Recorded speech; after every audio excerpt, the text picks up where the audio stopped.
And the problem is parents, I know parents right now that buy these for their children, so they think they're doing them a favor, so they won't smoke cigarettes, and they're 13 years old.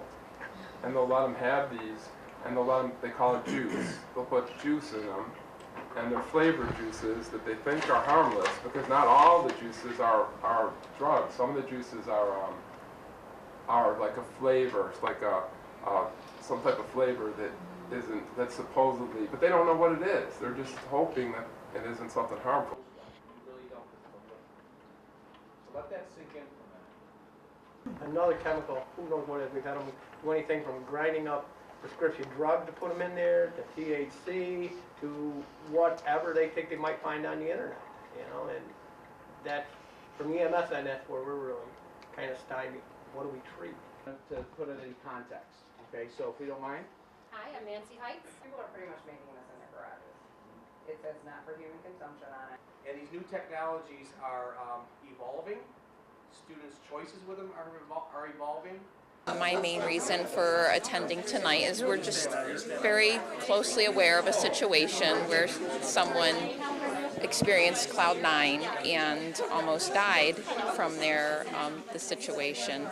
And it really concerned me, and I just wanted to become more aware of what's going on with e-vaping and how our kids getting access to it, and what can we do as a community to prevent things like this from happening again.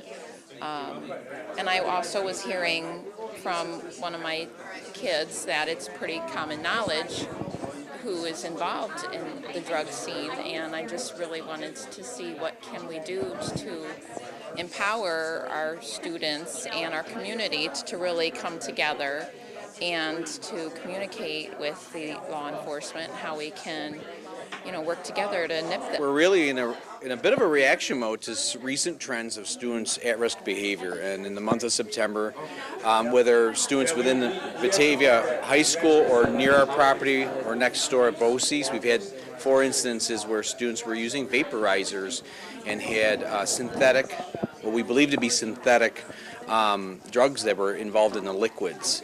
Now vaporizers are, we've seen a rising trend, kids moving to the vaporizers instead of smoking cigarettes because of the lack of smoke, the lack of smell, and they're still pretty easy to conceal. And the greatest concern is that we've had to include EMTs and police during these medical emergencies where kids are falling under the influence and their health was at risk.